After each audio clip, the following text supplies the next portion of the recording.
नमस्कार दोस्तों, ब्रह्मोस परिवार में आप सभी का स्वागत है। बात करते हैं एमपी पुलिस के, जो कि एमपी जीके की ये दूसरी क्लास है और बहुत ही महत्वपूर्ण क्लास है। एक क्लास मैंने आपको कल बताई थी, जो कि प्रीवियस ईयर को देख के बनाई गई थी और कम समय में ज़्यादा कंटेंट। मैंने आपसे बोला था कि 8 से 10 क्लास में वो क्लासें लूंगा जो आपकी एग्जाम की दृष्टि से मील का पत्थर साबित होंगी। तो देखिए, उनको टाइम को ध्यान में रखते हुए बात करें एमपी पुलिस संबंधित स्पेशल एमपी जीके। चलिए बात करते हैं आज मध्य प्रदेश के बारे में बेसिक जानकारी पढ़ लेते हैं। ठीक है, मैंने कहा था टॉपिक से पढ़ाऊंगा और पहले लिख लूंगा, इसके बाद में आपको पढ़ा दूंगा। ठीक है, तो देखो मैंने नोट कर लिया है, अब सुनिए। सबसे पहले बात करें कि मध्य प्रदेश का निर्माण वर्ष क्या है। तो मध्य प्रदेश का निर्माण वर्ष 1 नवंबर 1956। 1 नवंबर 1956 को मध्य प्रदेश की स्थापना हुई। मध्य प्रदेश की राजधानी क्या है? भोपाल है। बेसिक जानकारी है, सबको पता होना चाहिए। यदि आप कांस्टेबल की तैयारी कर रहे हो तो इतनी जानकारी तो आपको होनी चाहिए। फिर भी लेकिन मैं बता देता हूं कि निर्माण वर्ष 1 नवंबर 1956 है, राजधानी भोपाल है, लोकसभा की सीटें कितनी है? तो 29 है। पिछली बार पूछी गई थी एग्जाम में, तो याद रखना। लोकसभा की सीटें कितनी है? 29 है। राज्यसभा की सीटें 11 और विधानसभा की सीट वर्तमान में 230 है। ठीक है, लोकसभा सीट 29, राज्यसभा सीट 11 और विधानसभा सीट कितनी है? तो 230 है। बात करूं वर्तमान में कितने जिले हैं, तो वर्तमान में 54 जिले हो गए। कितने? 54 जिले हो गए। यदि एग्जामिनर ने क्वेश्चन बनाया होगा कि वर्तमान में कितने जिले हैं, तो 54 तो ऑप्शन में नहीं मिलेंगे। क्यों? क्योंकि एक जिला अभी 5 से 6 दिन पहले ही बनाया गया। जो नागदा है, जो उज्जैन से अलग होकर बना, तो वो तो अभी बनाया गया, लेकिन 53 या 52 ऑप्शन में मिलेगा। ठीक है, क्योंकि नागदा अभी 5 से 6 दिन पहले ही बना और पेपर तो पहले बन गया होगा, तो आपको 53 मिलेगा ऑप्शन में। क्योंकि मऊगंज जो रीवा से अलग होकर बना था, मऊगंज रीवा से अलग होकर बना और नागदा उज्जैन से अलग होकर बना। वर्तमान में टोटल 54 जिले हैं। ऑप्शन में 53 मिले तो 53 लगा देना और 54 मिले तो 54 लगा देना। ठीक है, मुख्यमंत्री की बात करूं तो वर्तमान में मुख्यमंत्री शिवराज सिंह चौहान है और राज्यपाल की बात करूं, गवर्नर की बात करूं तो मंगूभाई छंगनभाई पटेल है। मुख्यमंत्री कौन है? तो शिवराज सिंह चौहान है और राज्यपाल मंगूभाई छंगनभाई पटेल है। पहले मुख्यमंत्री की बात करूं तो पहले मुख्यमंत्री पंडित रविशंकर शुक्ल है। कौन है? पहले मुख्यमंत्री पंडित रविशंकर शुक्ल हैं। पहले गवर्नर मतलब पहले राज्यपाल पट्टाभी सीतारमैया है। कौन है? पहले गवर्नर पट्टाभी सीतारमैया है। और पहली महिला मुख्यमंत्री की बात करूं तो मध्य प्रदेश की पहली महिला मुख्यमंत्री उमा भारती है। कौन है? उमा भारती है। राज पक्षी की बात करूं तो शाह बुलबुल या दूधराज है। क्या? शाह बुलबुल या दूधराज है। और राज्य पशु की बात करूं तो बारहसिंगा है। राजकीय पेड़ की बात करूं तो बरगद है और राजकीय पुष्प की बात करें तो सफेद लिली है। याद रखना, राज पक्षी शाह बुलबुल दूधराज, राज पशु बारहसिंगा, राजकीय पेड़ बरगद, राजकीय पुष्प सफेद लिली। क्षेत्रफल की बात करें तो 30,8,000 मतलब किलोमीटर स्क्वायर में है। याद रखना, ठीक है, 30,8,000 किलोमीटर में स्क्वायर है। याद रखना, मतलब इस प्रकार याद रख सकते कि 30,8,000 किलोमीटर स्क्वायर में जो मध्य प्रदेश का क्षेत्रफल है। और क्षेत्रफल की दृष्टि से मध्य प्रदेश भारत में दूसरे नंबर पर है। कौन से नंबर पर है? दूसरे नंबर पर है। सबसे बड़ा जिला मध्य प्रदेश का क्षेत्रफल की दृष्टि से छिंदवाड़ा है।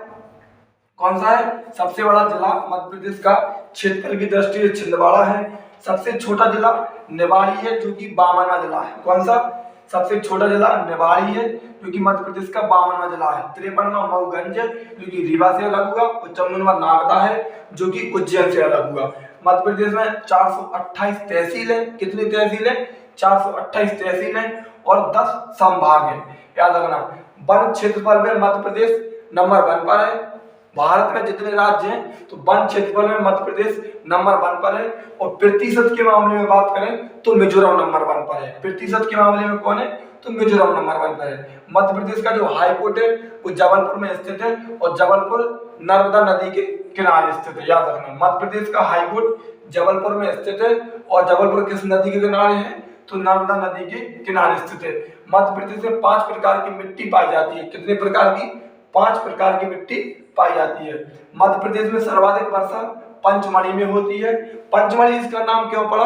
क्योंकि यहाँ पर 5 गुफाएं हैं, और जो 5 गुफाएं हैं उनका निर्माण पांडवों ने कराया था, इसलिए इसका नाम पंचमढ़ी पड़ा। मध्य प्रदेश में सर्वाधिक वर्षा पंचमढ़ी में होती है, इसे मध्य प्रदेश का चेरापूंजी कहते हैं। वैसे चेरापूंजी स्थान मेघालय में है, ठीक है, याद रखना। मध्य प्रदेश में सर्वाधिक वर्षा कहाँ पर होती? तो पंचमढ़ी में होती। मध्य प्रदेश में सबसे कम वर्षा तो भिंड में होती है, याद रखना। और मध्य प्रदेश को 7 भौतिक प्रदेशों में विभाजित किया गया। कितने प्रदेशों में विभाजित किया गया? तो मध्य प्रदेश को 7 भौतिक प्रदेशों में विभाजित किया गया। देखिए आगे बात करें तो अब मध्य प्रदेश जी के जनगणना 2011, मतलब जो जनगणना संबंधित पिछले पेपर में क्वेश्चन पूछे जा रहे थे, तो इससे संबंधित जितने क्वेश्चन बन सकते हैं वो पढ़ लेते हैं। बात करें कि मध्य प्रदेश की जो 2011 की जनगणना थी वो कौन से नंबर की थी? तो जनगणना हर 2 साल पर होती, हर 11 साल बाद होती, सॉरी। तो 1 नवंबर 1956 को मध्य प्रदेश बना, तो उस क्रम से 2011 की जनगणना मध्य प्रदेश की 6वें नंबर की थी। कौन से? 6वें नंबर की थी, याद रखना। और मध्य प्रदेश जनसंख्या के मामले में कौन से नंबर पर है? तो 5वें स्थान पर है। मध्य प्रदेश जनसंख्या के मामले में 5वें स्थान पर है, और क्षेत्रफल के मामले में अभी हल बताया था तो दूसरे नंबर पर है, याद रखना। 2011 में जो जनगणना थी वो क्रम तो 6वां था, लेकिन मध्य प्रदेश जनसंख्या के मामले में 5वें स्थान पर है। आगे बात करें कि 2011 की जनगणना आयुक्त कौन थे? तो जो मध्य प्रदेश की बात कर रहा मैं, ना कि भारत की। अगर पूछ ले कि 2011 के जनगणना आयुक्त कौन थे मध्य प्रदेश के स्पेशल, तो वो सविन सिन्हा थे। कौन थे? सविन सिन्हा। और भारत के पूछ ले तो वो सी चंद्रमौली थे। कौन थे? सी चंद्रमौली थे, याद रखना। 2011 के जनगणना आयुक्त कौन थे? तो मध्य प्रदेश के सविन सिन्हा थे, ठीक है। सर्वाधिक लिंगानुपात वाला जिला मध्य प्रदेश का सबसे ज्यादा लिंगानुपात किस जिले में है? 2011 की जनगणना के अनुसार तो सबसे ज्यादा लिंगानुपात बालाघाट में है, जहां पर 1021 महिलाएं हैं 1000 पुरुषों पर, ठीक है। तो सर्वाधिक लिंगानुपात वाला जिला कौन सा है? बालाघाट है। और सबसे कम लिंगानुपात वाला जिला तो भिंड है, ठीक है। सर्वाधिक जनसंख्या वाला जिला मध्य प्रदेश का तो इंदौर है, और सबसे कम जनसंख्या वाला जिला तो हरदा है। सबसे ज्यादा जनसंख्या कहां पर है? तो इंदौर में है, और सबसे कम जनसंख्या तो हरदा में है। सर्वाधिक जनसंख्या घनत्व कहां पे है? तो सबसे ज्यादा जनसंख्या घनत्व वाला जिला जो लिखा नहीं गया, सबसे ज्यादा जनसंख्या घनत्व वाला जिला भोपाल है। यहाँ पर नोट कर लीजिएगा कितना है, तो 855 व्यक्ति प्रति वर्ग किलोमीटर में रह रहे हैं। कितने? सबसे ज्यादा जनसंख्या घनत्व वाला जिला कौन सा है? तो भोपाल है, और 855 व्यक्ति प्रति वर्ग किलोमीटर में रह रहे हैं। और सबसे कम कौन सा है? तो डिंडोरी है। कौन सा है? सबसे कम डिंडोरी है। और सबसे ज्यादा साक्षर जिला कौन है? तो जबलपुर है। मध्य प्रदेश का सबसे ज्यादा पढ़े लिखे लोग कहां पर रहते? तो जबलपुर में रहते। कितने परसेंट? तो 81.1% लोग सबसे ज्यादा जबलपुर में पढ़े लिखे रहते। और सबसे कम साक्षर जिला तो अलीराजपुर है। दोबारा सुनिएगा, देखो मध्य प्रदेश की 2011 की जनगणना थी वो 6वें नंबर की थी। और मध्य प्रदेश जनसंख्या के मामले में 5वें स्थान पर है। मध्य प्रदेश के जनगणना आयुक्त कौन थे? तो सविन सिन्हा थे। सबसे ज्यादा लिंगानुपात वाला जिला बालाघाट है, सबसे कम भिंड। सर्वाधिक जनसंख्या वाला जिला इंदौर है, सबसे कम हरदा। सर्वाधिक जनसंख्या घनत्व वाला जिला भोपाल है, 855 व्यक्ति प्रति वर्ग किलोमीटर में रह रहे हैं। और सबसे कम डिंडोरी है। सबसे साक्षर जिला जबलपुर है 81.1%, और सबसे कम अलीराजपुर। मध्य प्रदेश का जनसंख्या घनत्व की बात करें तो औसतन 236 व्यक्ति प्रति वर्ग किलोमीटर में पूरे मध्य प्रदेश में रह रहे हैं। और मैं भाई भारत की बात करूं तो कि भारत का जनसंख्या घनत्व कितना है? तो भारत का जनसंख्या घनत्व है 382 व्यक्ति प्रति वर्ग किलोमीटर में भारत में रह रहे हैं। भारत की कुल जनसंख्या का मध्य प्रदेश की जनसंख्या 6% है। इस लाइन को समझिएगा, जो भारत की पूरी जनसंख्या है उस जनसंख्या का जो मध्य प्रदेश में जितनी जनसंख्या निवास कर रही वो 6% है। किसके बराबर है? 6% की। भारत की कुल जनसंख्या का मध्य प्रदेश की जनसंख्या 6% है, ठीक है। मध्य प्रदेश की 10 की वृद्धि दर की बात करूं तो मध्य प्रदेश की 10 की वृद्धि दर 20.30% रही। कितनी रही? 20.30%। और मैं भारत की बात कर लूं कि भारत की 10 की वृद्धि दर कितनी रही? तो 7% रही। देखिए जनगणना वो टॉपिक है, मैं जनगणना को तुम्हारे सामने पूरी स्पेशल एक टॉपिक बना के पढ़ा दूंगा सीआरपीएफ ट्रेड्समैन में। अभी हर शिफ्ट में 1 से 2% पूछे जा रहे थे, जितने दिन एग्जाम चले डेली 1 से 2% पूछे जा रहे थे जनगणना से। तो भारत की जनगणना एक मैं टॉपिक बना के पूरा पढ़ा दूंगा, याद रखना। तो मध्य प्रदेश की 10 की वृद्धि दर 20.30% रही और भारत की 10 की वृद्धि दर 17.7% रही। अब थोड़ा जनगणना के इतिहास के बारे में बात कर लेते हैं। जनगणना के इतिहास के बारे में बात कर लेते हैं। सबसे पहले तो बात करें कि जनगणना की शुरुआत कब से हुई, तो जनगणना की शुरुआत भारत में 1872 में मेयो के शासनकाल में हुई। किसके? मेयो के शासनकाल में। 10 के आधार पर किसके शासनकाल में हुई, तो 1881 में रिपन के शासनकाल में हुई। शुरुआत 1872 में मेयो के शासनकाल में हुई और 10 के आधार पर 1881 में रिपन के शासनकाल में हुई। अगर तुमसे पूछ ले कि सबसे पहले जनगणना किस देश में हुई थी, तो सबसे पहले जनगणना स्वीडन में हुई थी। कहां पर हुई थी? सबसे पहले जनगणना स्वीडन में हुई थी, याद रखना। और जब 1872 में जनगणना हुई तो इस समय जनगणना आयुक्त कौन थे, तो डब्ल्यू पिलोडेन थे। कौन थे? 1872 में जब मेयो के शासनकाल में जनगणना हुई तो उस समय जनगणना आयुक्त डब्ल्यू पिलोडेन थे। 2011 के जनगणना आयुक्त कौन थे? ये मैं भारत की बात कर रहा। 2011 के जनगणना आयुक्त सी चंद्रमौली थे। वर्तमान में जनगणना आयुक्त विवेक जोशी हैं। कौन है? विवेक जोशी। और 2011 की जनगणना में कितने प्रश्न पूछे गए थे? मोस्ट इंपोर्टेंट लाइन है जी, 29% पूछे गए थे। और 2011 की जनगणना की टैगलाइन थी कि हमारी जनगणना हमारा भविष्य। क्या थी? हमारी जनगणना हमारा भविष्य, आवर सेंसस आवर फ्यूचर। और 2011 की जनगणना क्रम की बात करें तो शुरुआत से तो 15वें नंबर की थी। कौन से नंबर की थी? शुरुआत से 15वें नंबर की थी और स्वतंत्रता के बाद 7वें नंबर की थी। और ये दोनों प्रश्न एनटीपीसी में पूछे गए हैं कि शुरुआत से कौन से नंबर की थी, तो 15वें नंबर की थी और स्वतंत्रता के बाद से कौन से नंबर की थी, तो 7वें नंबर की थी, याद रखना।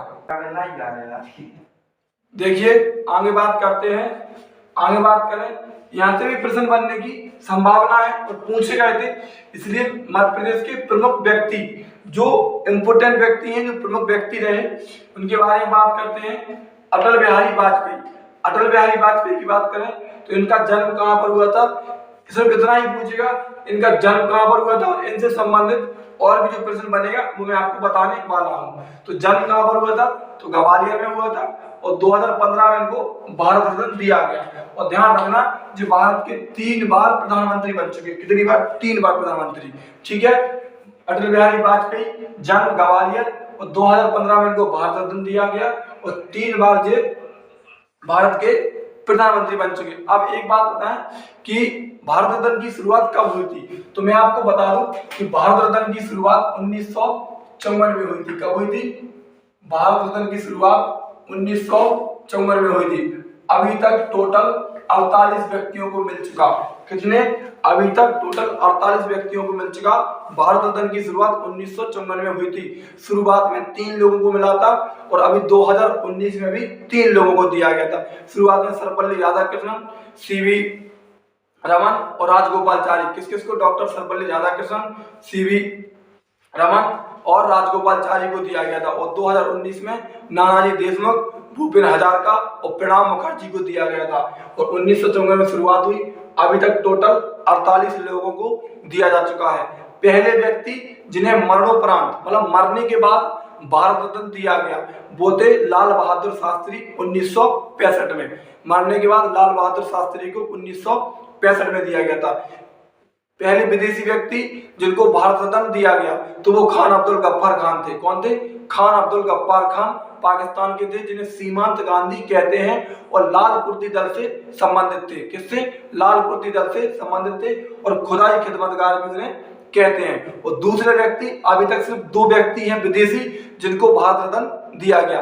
एक तो सीमांत गांधी खान अब्दुल गफ्फार खान के नाम से जाने जाते, मतलब पाकिस्तान के हैं, और दूसरे नेल्सन मंडेला दक्षिण अफ्रीका के हैं, याद रखना। ठीक है, शुरुआत कब हुई? 1954 में। अभी तक टोटल 48 लोगों को दिया गया, ये जानकारी याद रखना। आगे बात करें कालिदास, तो कालिदास का जन्म उज्जैन में हुआ था। कहां पर हुआ था? कालिदास का जन्म उज्जैन में हुआ था और इन्हें भारत का शेक्सपियर कहते हैं। क्या कहते हैं? भारत का शेक्सपियर। तानसेन की बात करें तानसेन का जन्म ग्वालियर में हुआ था। तानसेन का जन्म कहाँ पर हुआ था? तो ग्वालियर में हुआ था। और इनकी कुछ रचनाएं हैं, मियाँ की तोड़ी, मियाँ की मल्हार। इनकी रचना क्या है? मियाँ की तोड़ी और मियाँ की मल्हार। लता मंगेशकर मोस्ट इम्पोर्टेंट, लता मंगेशकर का जन्म इंदौर में हुआ था, इंदौर मध्य प्रदेश में हुआ था। और इनको भारत रत्न 2001 में दिया गया। कब दिया गया? तो लता मंगेशकर को भारत रत्न 2001 में दिया गया। और जब इनकी मृत्यु हुई तो एक पुरस्कार शुरू किया गया था, लता दीनानाथ मंगेशकर अवार्ड। तो लता दीनानाथ मंगेशकर अवार्ड पहला किसको दिया गया था? तो प्रधानमंत्री नरेंद्र मोदी को दिया गया था। किशोर कुमार की बात करूं तो किशोर कुमार का जन्म मध्य प्रदेश खंडवा में हुआ था। डॉक्टर भीमराव अंबेडकर, ठीक है, याद रखना, डॉक्टर भीमराव अंबेडकर। शिक्षा वह शेरनी का दूध है जो जितना पिएगा उतना दहाड़ेगा, ऐसा इनका कहना था। तो इनका जन्म मऊ में हुआ था। कहां पर हुआ था? मऊ में हुआ था। और 1990 में इनको भारत रत्न दिया गया। मोस्ट इंपोर्टेंट लगा लो इस व्यक्ति पर, मोस्ट इंपोर्टेंट, यहां से प्रश्न बनना तय है, ठीक है। डॉक्टर भीमराव अंबेडकर, जन्म मऊ, 1990 में भारत रत्न दिया गया। राहुल द्रविड़, द बॉल इनकी ऑटोबायोग्राफी है। इन्हें क्रिकेट की दीवार कहा जाता है। क्या कहा जाता है? क्रिकेट की दीवार। इनका भी जन्म मध्य प्रदेश में हुआ था। सुमित्रा महाजन, मोस्ट इंपोर्टेंट व्यक्ति, इनका जन्म स्थल इंदौर है।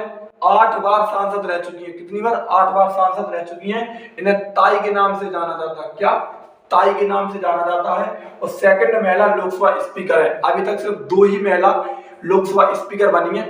पहली महिला मीरा कुमार है और दूसरी महिला कौन है? सुमित्रा महाजन है। और सुमित्रा महाजन का संबंध इंदौर से है, याद रखना। यदि आपको क्लास अच्छी लगी हो तो प्लीज चैनल को सब्सक्राइब करें। और जो भी दोस्त आपकी एमपी पुलिस की तैयारी कर रहे हैं तो उन तक ये क्लास जरूर शेयर करें। उनके लिए भी 8 से 10 दिन के अंदर ये वीडियो बहुत हेल्पफुल होने वाली है, ठीक है।